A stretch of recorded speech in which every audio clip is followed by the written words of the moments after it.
大家好啊，今天继续更新视频。今天呢，给大家展示的都是几个小精品，因为有的朋友说我每天展示的东西啊比较少，所以呢，今天就多拿了几件出来。下面呢，就把今天的东西啊给大家介绍一下。首先这一件啊是一个和田白玉的兽面纹的一个小玉佩啊，也可以叫它勒子，它是一个通天孔的。它的作用呢，就是和勒子一样，都是穿在玉足佩上使用的。这件兽面啊是个单面雕工的。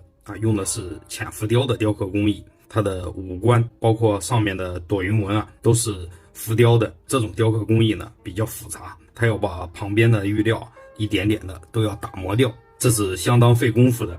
在古代那种生产条件下，也许这件玉器啊需要1年或者更长的时间才能把它做出来。整个兽面呢打磨的非常的精细啊，包括它的背面也都经过了精细的打磨。这个小兽面啊，它的玉质特别的好。它下面这里啊有一道小沁纹，但是啊没有沁进去啊，整个玉质呢也都是已经熟透了，油性和包浆啊都是相当的好。这一件是一个和田白玉籽料的一个小兔子，是个白玉红沁的，非常的漂亮，像个油疙瘩似的，器型也是非常的完整啊，没有任何的扭裂和磕碰。它的穿孔呢是个单面打孔的啊，通天孔啊，后面大啊，前面小。像现在啊绝对是舍不得打这么大的孔道啊，因为现在的籽料都是按克卖的啊，谁也舍不得这么浪费料子。这件无论是单独佩戴啊，或者是配个手串，都是非常的漂亮。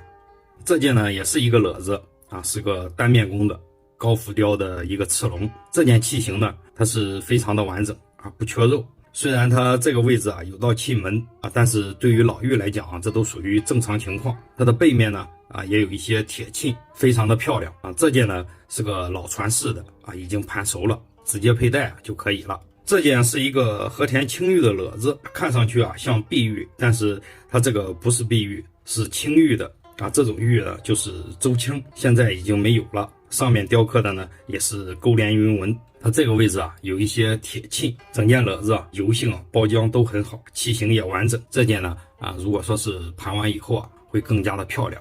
这一件也是一个老传世的和田白玉的一个饕餮纹的兽面，是个单面雕工，上面呢有一些黑色的水银沁也是沁入肌理，非常的自然。像这种沁色都是大自然的杰作，是独一无二的。很多朋友都在追求限量版的什么包包手表，虽然他们也限量但他们也不是唯一的，也是有一定数量的。但是古玉一模一样的是找不到的它是唯一的，是真正的限量版整件兽面呢已经熟透了，雕工也是非常流畅。这个兽面呢虽然是个头不大，但是呢也是佩戴起来也是非常的霸气。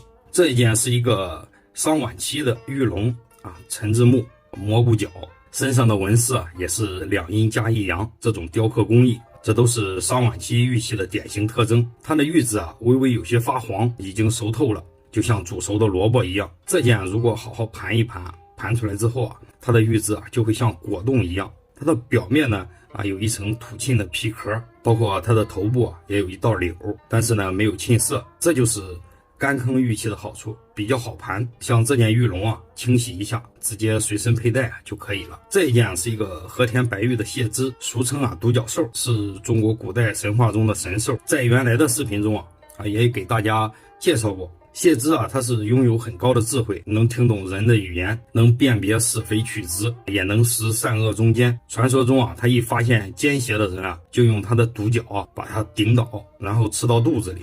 古人认为佩戴蟹肢还能防止小人的算计。在《后汉书》的《渔夫志》中也有记载，东汉的《神医经》、苏轼的《爱子杂说》，很多书籍中都有记载。这件蟹肢呢，它的雕工也是很精美，器型也完整，没有任何的毛病。它的耳朵和头上的角都是非常的完整，表面这层沁皮通过盘养之后会慢慢的退掉。这件佩戴起来也是非常的霸气。它不止漂亮还可以防小人。这一件是一个和田白玉的一个玉犀，上面呢是浮雕了一条赤龙，整体上呢都是角饰纹。像这种角饰纹呢都是一点一点的研磨出来的，雕工非常的复杂。这件玉犀呢也有一些受沁，最下面这个尖头的部位还有点老磕碰，这种情况也是难免的。整件玉犀玉质特别的白油性光气都非常的好随身佩戴的话也是很漂亮的。最后这3个是3个小纸料的瑞兽